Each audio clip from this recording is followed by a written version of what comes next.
Hello दोस्तों, नमस्कार। मैं भी एक आप सभी का बहुत बहुत स्वागत करता हूं एक और नए क्लास में। तो साथियों, इस क्लास में यूपी पुलिस एग्जाम 2026 के लिए जीके जीएस का पहला टेस्ट होगा जो कि ऑल इंडिया लेवल का होने वाला है। हिंदी का आप सभी का टेस्ट कंप्लीट हो चुका है। अब आप सभी का जीके जीएस का पहला टेस्ट होगा जो कि ऑल इंडिया लेवल के सभी प्रश्नों का टेस्ट होने वाला है। आप जानते हैं कि यूपी पुलिस के पेपर में पूरे 76 नंबर के केवल जीके के प्रश्न आने वाले, यानी 38 प्रश्न केवल जीके से पूछे जाएंगे। इस बार हमारा टारगेट है कि जीके में पूरे 38 के 38 प्रश्न सही करना है। याद रखिएगा, आप सभी को हर टेस्ट में टारगेट मिलेगा। जैसे आज के इस पहले टेस्ट में पूरे 50 प्रश्न होंगे तो आप सभी को 25 प्रश्न खुद से सही करना है। और एक बात है कि एक भी प्रश्न पे आप सभी का माइनस मार्किंग नहीं होगा, इसलिए आप सभी प्रश्नों का उत्तर करिएगा। 1 से लेकर लास्ट 50 क्वेश्चन तक जाइएगा। ओके, चाहे आपको किसी भी प्रश्न का उत्तर आए या ना आए, लेकिन आप सभी को उत्तर करना है। इससे आपकी तैयारी और भी अच्छी होगी और आपका टेस्ट में रुचि बढ़ेगा। डेली 2 टेस्ट होगा, एक शाम को 6:30 पे होगा हिंदी का, और रात 8:30 पे आप सभी का जीके जीएस का टेस्ट होगा। जैसे परीक्षा में आने वाले प्रश्न होंगे वैसे प्रश्नों का आप सभी का टेस्ट होने वाला है। ओके, तो जीके जीएस में आप लोग अपना टारगेट को पूरा करने का प्रयास करेगा। पहले तो पूरे 50 प्रश्नों को हल करने का प्रयास करेगा खुद से। ठीक है, तो चलिए क्लास को शुरू करते हैं। लास्ट में आप लोग अपना स्कोर करिएगा कि आप सभी का जीके जीएस के पहले टेस्ट में कितना स्कोर रहा। ओके, तो पहला प्रश्न आपकी स्क्रीन पर। 2011 की जनगणना के अनुसार भारत में पुरुष और महिला साक्षरता दर में कितना अंतर है? 2011 की जनगणना के अनुसार भारत में पुरुष और महिला साक्षरता दर में कितना अंतर है, बताइएगा आप लोग। तो 16.68% का अंतर है। पहले का डी ऑप्शन बिल्कुल परफेक्ट आंसर हो जाएंगे। नेक्स्ट अगला सवाल कॉल करिए, क्वेश्चन नंबर 2 को। अखिल भारतीय किसान सभा के प्रथम अध्यक्ष कौन थे? अखिल भारतीय किसान सभा के पहले अध्यक्ष कौन थे? सहजानंद सरस्वती जी थे। बी ऑप्शन बिल्कुल परफेक्ट आंसर हो जाएंगे। आप सभी को खुद से सभी प्रश्नों का उत्तर करना है। सवाल हम जब पढ़ेंगे तब आप सभी का उत्तर आ जाना चाहिए। लोथल में जो एक महत्वपूर्ण उद्योग था जिसे अपनाया गया था वो कौन था, बताइए। लोथल में जो एक महत्वपूर्ण उद्योग था जिसे अपना लिया गया था वो कौन था? तो मनका बनाना था जो। डी ऑप्शन बिल्कुल परफेक्ट आंसर हो जाएंगे। नेक्स्ट अगला सवाल कॉल करिए, क्वेश्चन नंबर 4 को। गुप्त काल का साहित्यकार कौन है? गुप्त काल का साहित्यकार इनमें से कौन है? भैरवी जी हैं, कालिदास हैं, हरिसेना भी, यानी डी ऑप्शन होगा उपयुक्त। सभी परफेक्ट आंसर हो जाएंगे। नेक्स्ट अगला सवाल कॉल करिए, क्वेश्चन नंबर 5 को। मौलिक अधिकार को लागू करने की शक्ति किसके पास है? मौलिक अधिकार को लागू करने की शक्ति किसके पास होती है? उच्चतम और उच्च न्यायालय के पास होती है। ऑप्शन है बिल्कुल परफेक्ट आंसर हो जाएंगे। अगला सवाल कॉल करिएगा, क्वेश्चन नंबर 6 का राइट आंसर क्या बनेगा? निम्नलिखित में से किस स्थान पर नंद भवन मंदिर उत्तर प्रदेश में स्थित है? किस स्थान पर नंद भवन मंदिर उत्तर प्रदेश में स्थित है? तो नंद भवन यानी नंदगांव में स्थित है उत्तर प्रदेश में। ऑप्शन है बिल्कुल परफेक्ट आंसर हो जाएंगे। चलिए अगला सवाल कॉल करिए, क्वेश्चन नंबर 7 को। रॉकेट किसके संरक्षण के सिद्धांत पर काम करता है? साथियों, रॉकेट किसके संरक्षण के सिद्धांत पर काम करता है? तो संवेग के। बी ऑप्शन बिल्कुल राइट आंसर हो जाएंगे। अगला सवाल कॉल करिएगा, क्वेश्चन नंबर 8 को। आप दोस्त मेरे क्लास करिए या ना करिए, लेकिन आप सभी को टेस्ट देना बहुत जरूरी है, क्योंकि सिलेक्शन आप सभी का टेस्ट से ही होने वाला है। इसको भी आप ध्यान रखिएगा। Okay, social media company Facebook ने अपना नाम बदलकर क्या कर लिया है, बताइए। सोशल मीडिया कंपनी फेसबुक ने अपना नाम बदलकर क्या कर लिया है? तो मेटा रखा है। सी ऑप्शन राइट आंसर हो जाएंगे। अगला सवाल कॉल करिए, क्वेश्चन नंबर 9 को। निम्नलिखित में से कौन यूरोप की सबसे लंबी नदी है? यूरोप की सबसे लंबी नदी इनमें से कौन सी है? तो वोल्गा है। डी ऑप्शन बिल्कुल राइट आंसर हो जाएंगे। अगला सवाल कॉल करेंगे, क्वेश्चन नंबर 10 को। राजनीति सिद्धांत के पतन की चर्चा किसने की है? साथियों, राजनीति सिद्धांत के पतन की चर्चा किसने की है? तो अल्फ्रेड कॉबन ने की है। बी ऑप्शन बिल्कुल परफेक्ट आंसर हो जाएंगे। अगला सवाल कॉल करिए। और आगे बढ़ने से पहले आप सभी को यूपी पुलिस एग्जाम 2026 के लिए ये भाई 10 टेस्ट सीरीज अपने पास मंगाना है। इस 10 टेस्ट सीरीज में जैसे आपके पेपर में पूरे एक सेट में 150 क्वेश्चन होंगे ना, तो पूरे 1500 नए क्वेश्चन आपको मिलेंगे। ध्यान रखिएगा, आप सभी को ये खुद से सभी प्रश्नों का टेस्ट हल करना है। इसके अलावा हम आप सभी को संपूर्ण GK, UP GK, Hindi, math, reasoning, current affair detail solution के साथ प्रोवाइड करेंगे। यही आप सभी का जड़ी बूटी होने वाला आपके एग्जाम के लिए। ओके, यहीं से आप सभी का सिलेक्शन होने वाला है। आप सभी के पास 2.5 महीने का समय है दोस्त मेरे। आप अच्छी तरीके से हर एक क्वेश्चन को तैयार कर लेंगे तो सभी आप अपने शिफ्ट को आसानी से क्रैक करने वाले हैं। मिलेगा आपको कैसे? ये नीचे आपको नंबर दिखाई दे रहा है ना, इस पर आप सभी को व्हाट्सएप मैसेज करना है। जैसे मैसेज करेंगे टीम आपसे बात करके आपको तुरंत प्रोवाइड कर देगी। लेकिन ये ऑफर चल रहा है मेरे दोस्त, आपको 50 रुपीज़ इसके लिए पे करना पड़ेगा। मात्र 50 रुपीज़ में ये सारा क्वेश्चन मिलेगा और यहीं से आप सभी का सिलेक्शन होने वाला है यदि आप इसे सारा क्वेश्चन को तैयार कर लेते हैं तो। ओके, तो जल्दी करिए भाई, इस क्वेश्चन को अपने पास मंगाइए और अपनी तैयारी और भी अच्छे लेवल पे ले आइए। पंडित रामनारायण किस वाद्य यंत्र से संबंधित थे? पंडित रामनारायण किस वाद्य यंत्र से संबंधित थे? तो सारंगी से संबंधित थे। ऑप्शन सी राइट आंसर हो जाएंगे। अगला सवाल कॉल करिए क्वेश्चन नंबर 12 को। सुरेश तेंदुलकर समिति गठन 2005 में किसके लिए किया गया था? सुरेश तेंदुलकर समिति गठन 2005 में किसके लिए किया गया था? तो गरीबी आकलन के लिए किया गया था। सी ऑप्शन राइट आंसर हो जाएंगे। अगला सवाल कॉल करेंगे क्वेश्चन नंबर 13 को। भारत का क्षेत्रफल विश्व के कुल क्षेत्रफल का कितना है? भारत का क्षेत्रफल विश्व के कुल क्षेत्रफल का कितना है? 2.4% है। डी ऑप्शन परफेक्ट आंसर हो जाएंगे। नेक्स्ट अगला सवाल कॉल करिए क्वेश्चन नंबर 14 को। भारतीय राष्ट्रीय कांग्रेस का प्रथम विभाजन कब हुआ था? भारतीय राष्ट्रीय कांग्रेस की स्थापना 1885 ईस्वी में हुई थी। बताइए तो पहला विभाजन कब हुआ था? तो 1907 में हुआ था। ऑप्शन है बिल्कुल राइट आंसर हो जाएंगे। अगला सवाल कॉल करिए क्वेश्चन नंबर 15 का राइट आंसर क्या बनेगा? माओवादी छापामारों के साथ दक्षिण एशिया का एक भूमि से घिरा देश कौन सा है? माओवादी छापामारों के साथ दक्षिण एशिया के एक भूमि से घिरा देश कौन सा इनमें से? तो नेपाल देश है। सी ऑप्शन राइट आंसर हो जाएंगे। स्कोर आप लोग काउंट करते चलिएगा, लास्ट में पूछेंगे। और आप चैनल पे नए हैं तो चैनल को सब्सक्राइब करिएगा क्योंकि 2.5 महीने तक लगातार ये 2 टेस्ट आपका चलने वाला अच्छी तरीके से। ओके, अशोक के टोपरा और मेरठ के स्तंभ लेख को दिल्ली कौन ले गया था? अशोक के टोपरा और मेरठ के स्तंभ लेख को दिल्ली कौन ले गया था? तो फिरोज शाह तुगलक ले गए थे। बी ऑप्शन परफेक्ट आंसर हो जाएंगे। अगला सवाल कॉल करिए क्वेश्चन नंबर 17 को। सरहुल निम्न में से किस जनजाति का पारंपरिक नृत्य है? जैसे सरहुल झारखंड में मनाया जाता है ना, तो बताइए सरहुल किस जनजाति का पारंपरिक नृत्य है? तो उराव जनजाति का पारंपरिक नृत्य है। ऑप्शन यहां से बिल्कुल राइट आंसर हो जाएंगे। अगला सवाल कॉल करिए क्वेश्चन नंबर 18 को। धातुओं की अभिक्रियाशीलता श्रृंखला के अनुसार निम्नलिखित में से कौन सी धातु सबसे कम अभिक्रियाशील है? धातुओं की अभिक्रियाशीलता श्रृंखला के अनुसार कौन सी धातु सबसे कम अभिक्रियाशील है? तो सीसा का। ऑप्शन यहां से बिल्कुल राइट आंसर हो जाएंगे। अगला सवाल कॉल करिएगा क्वेश्चन नंबर 19 का राइट आंसर क्या बनेगा? निम्नलिखित में से किस स्थान पर अशोक तीर्थ यात्रा के लिए नहीं गया था? किस स्थान पर अशोक तीर्थ यात्रा के लिए नहीं गया था? जैसे गया, कुशीनगर गए थे भाई, लुम्बिनी, कपिल वस्तु भी गए थे, सारनाथ, श्रावस्ती भी गए थे, लेकिन अयोध्या, हरिद्वार नहीं गए हैं। तो ऑप्शन इस सवाल का राइट आंसर बनेगा। अगला सवाल कॉल करिएगा क्वेश्चन नंबर 20 को।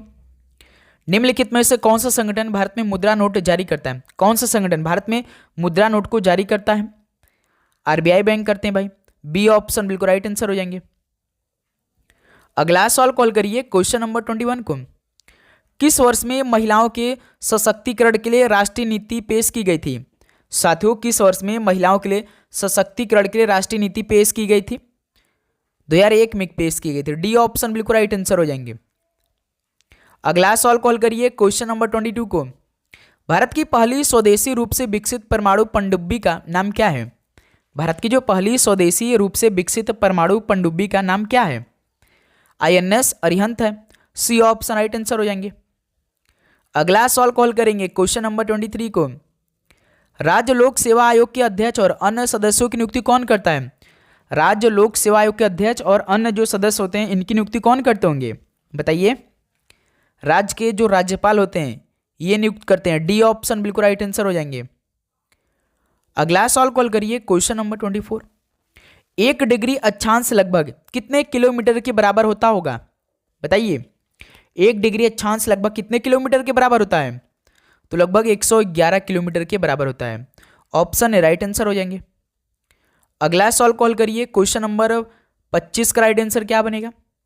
ज्ञान प्राप्त करने से पहले भगवान महावीर का क्या नाम था? ज्ञान प्राप्त करने से पहले भगवान महावीर का क्या नाम था? वर्धमान नाम था।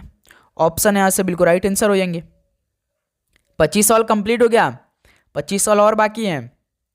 महाराजा रणजीत सिंह कप, आगा खान कप और रंगा स्वामी कप किस खेल से संबंधित है? महाराजा रणजीत सिंह कप, आगा खान कप और रंगा स्वामी कप ये किस खेल में आते हैं, यानी किस खेल से संबंधित है? तो ये हॉकी खेल से संबंधित है। ऑप्शन भी राइट आंसर हो जाएंगे। नेक्स्ट अगला सवाल कॉल करिए, क्वेश्चन नंबर 27 को। लॉन्ग वॉक टू फ्रीडम ये किसकी आत्मकथा है? लॉन्ग वॉक टू फ्रीडम ये किसकी आत्मकथा है? तो नेल्सन मंडेला की आत्मकथा है ये। बी ऑप्शन बिल्कुल परफेक्ट आंसर हो जाएंगे।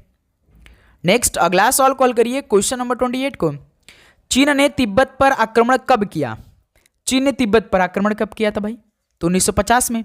डी ऑप्शन बिल्कुल राइट आंसर हो जाएंगे।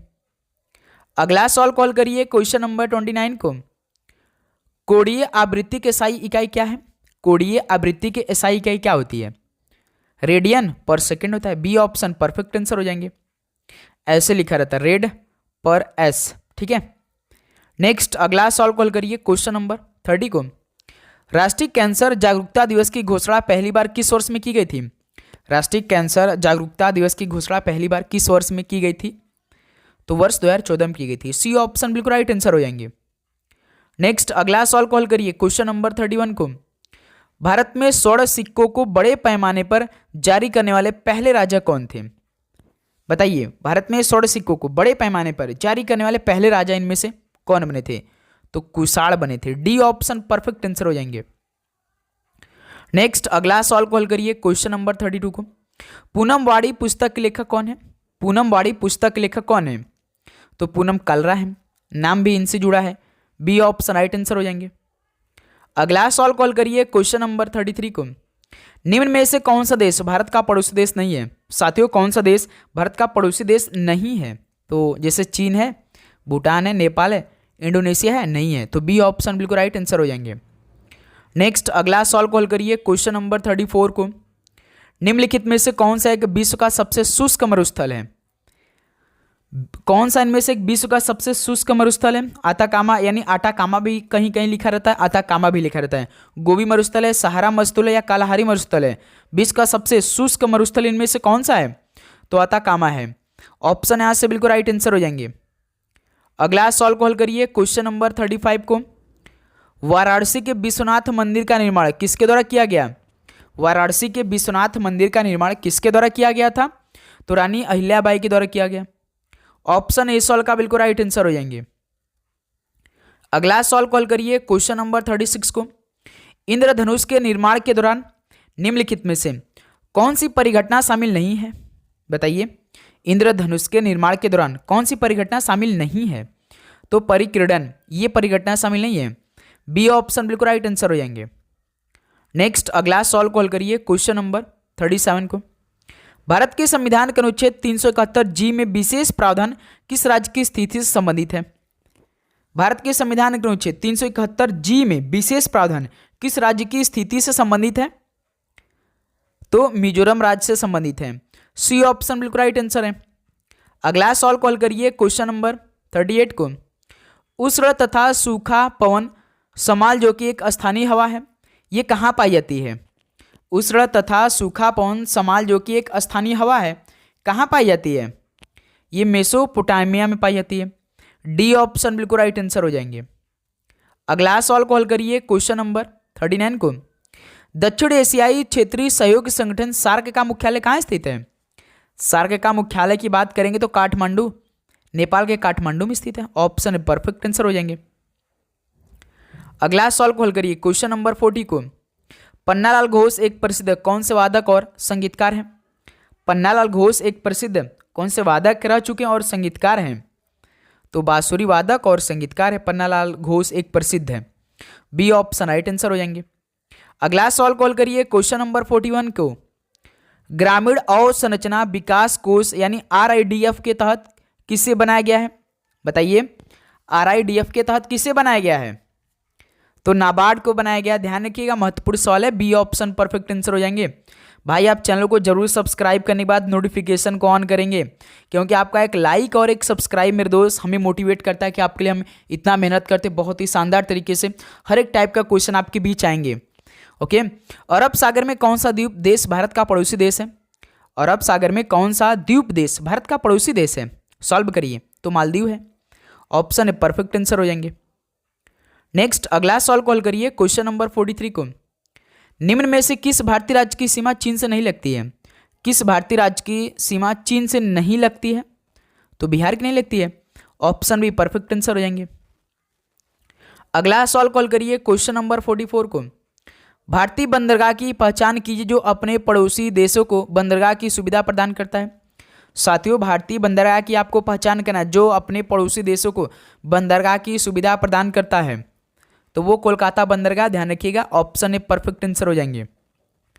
अगला सॉल्व कॉल करिए क्वेश्चन नंबर 45 को।